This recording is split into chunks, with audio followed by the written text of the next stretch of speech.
Thanks very much for staying with us. Time now for Eye in Africa with me, Georgia Calvin-Smith.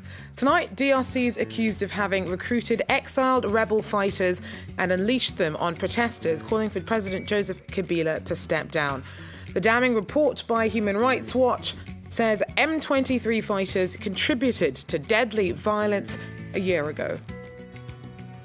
Also, Zimbabwe's new president hands top cabinet posts to military figures who staged the intervention that forced Robert Mugabe's resignation after 37 years at the helm.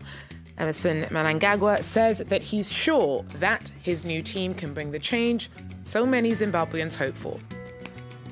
And the UN's new deputy chief, Amina Mohamed's been accused of having taken kickbacks to authorise the export of rosewood to China before she quit as Nigeria's environment minister. Since her exit, the ban on export's been lifted by her successor, and trade in the endangered tree is likely to be further ramped up.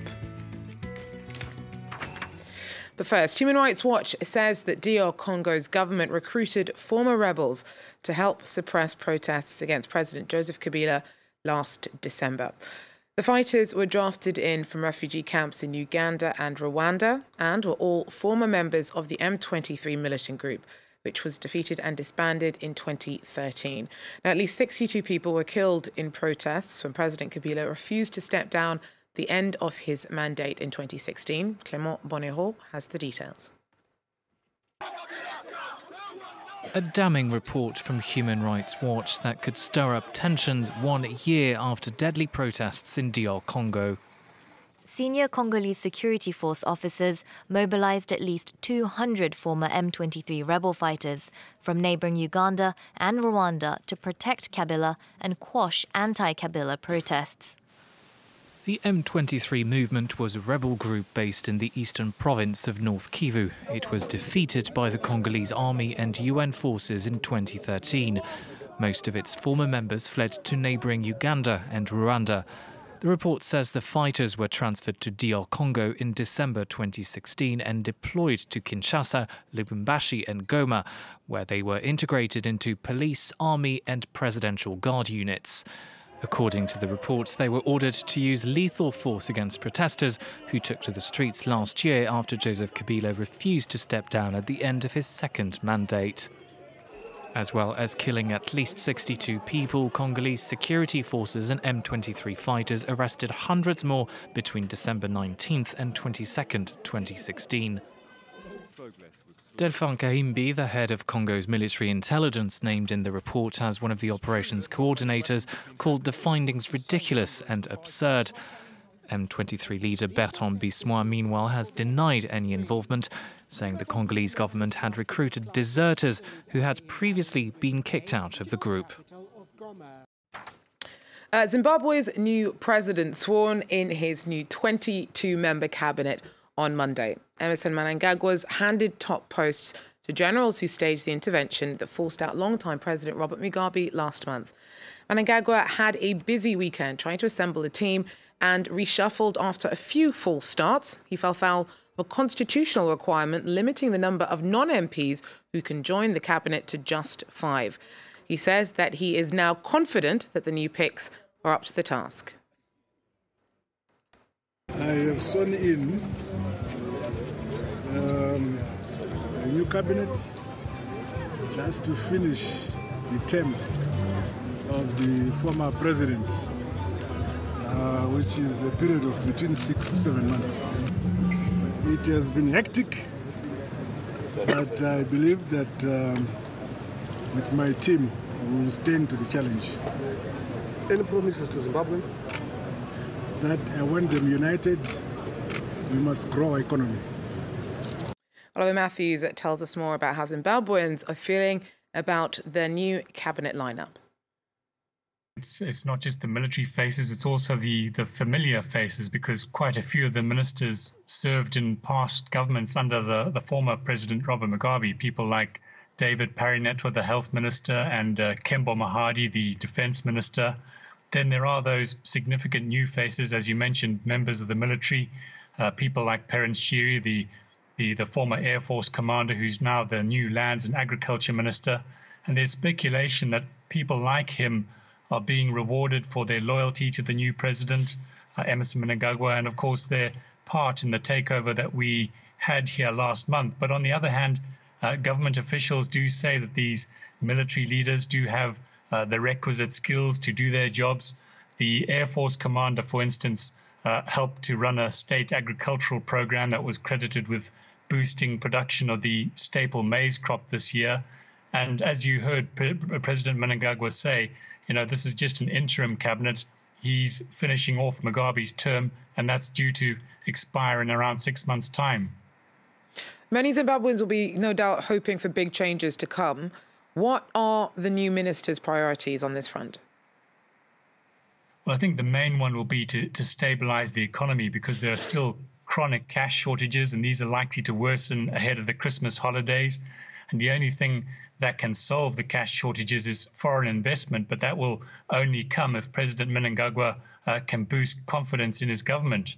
What Zimbabweans want, and Mnangagwa is very aware of this, is jobs. Unemployment here is very high. Only about 10% of Zimbabweans are formally employed. The rest are in the informal sector, doing jobs like street trading. Many Zimbabweans have left the country in the last 17 years for the diaspora to find other jobs there. So there are huge desires, huge needs for jobs, but this could be hard to deliver on in the few months that Mnangagwa has until elections. But in the meantime, we hear that a crackdown on informal street traders is due to begin tomorrow. And as I said, many people make a living that way. And if that does happen, it will prove unpopular. And certainly for Harare residents, it won't make for a very positive beginning for the new government. Oliver Matthews there for us. Now, Nigeria's ruling APC party has been dealt a blow by the defection of former Vice President Atiku Abubakar. He was previously a member of the PDP while serving as the country's number 2 from 1999 to 2007. But he switched to the then opposition, APC, ahead of the 2015 election that brought current President Muhammadu Buhari to power. Now, Abubakar returned to the PDP, and this could have a big impact on both parties, as he's seen as a potential contender for the presidency in the 2019 elections. Well, staying with Nigeria, a controversial trade in the endangered rosewood trees seen the UN's new deputy chief, Amina Mohammed, accused of having taken kickbacks to authorize the export of rosewood to China before she quit as Nigeria's environment minister. Since her exit, the ban on exports has been lifted by her successor, and trade in the wood has gathered pace. Our correspondent sent us this report. This is one of the very few mature rosewood trees left in this part of Taraba State. These loggers are moving their cargo by hand across the tough terrain where the trees once stood. The trade provides a badly needed source of income in one of Nigeria's poorest states. Loggers not only pose a risk to the environment, but also to themselves. Rolling the logs down is difficult. When you climb the mountain, sometimes you have to get the logs through waterlogged places. It can break your finger or your arm, but we have to roll the rosewood logs to a place where they can be carried onto a truck.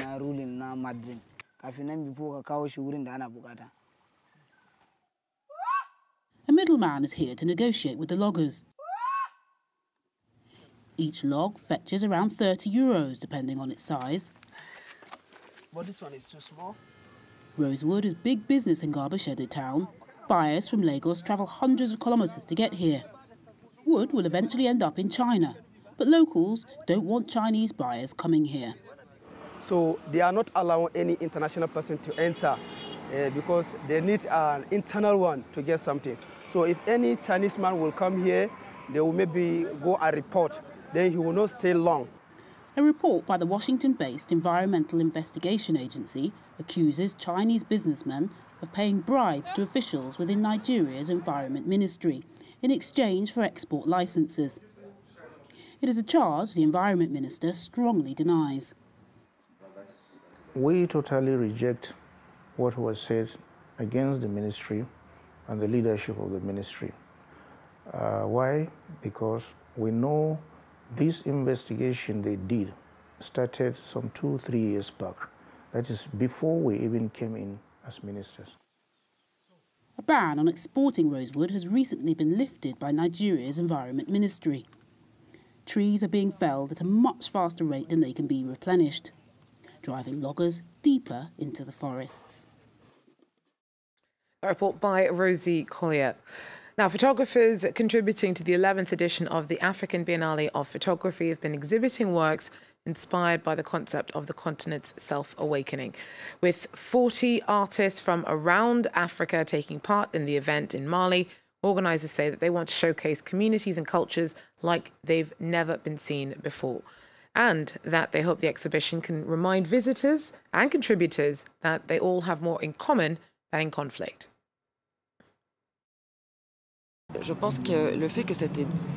I think it's important that this edition is going despite the instability in the region. It's precisely when times are difficult that we should resist. Culture is a peaceful way of combating all forms of extremism and fundamentalism, and this is a place where resistance is most necessary. And finally, a huge 709-carat diamond found in Sierra Leone was sold at auction in New York on Monday for $6.5 million. Pretty impressive sum, but nevertheless a bit of a disappointment, as the government had previously rejected a bid of $7.8 million at an earlier auction. Nevertheless, the gem's been nicknamed the Peace Diamond and is thought to be the 14th largest in the world. It was handed into the government in March after being discovered by a Christian pastor. Very honest man, obviously. Half the proceeds from its sale will now go towards improving the infrastructure of the village of Koriadu, where it was found. Well, that's it for Eye on Africa. Thanks for joining us. Do so again. Take care.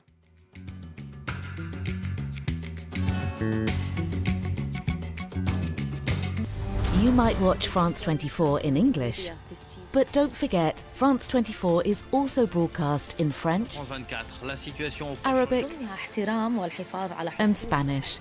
Muy buenas tardes, bienvenidos a las noticias de France 24. Available on cable and satellite systems and online media in France and around the world.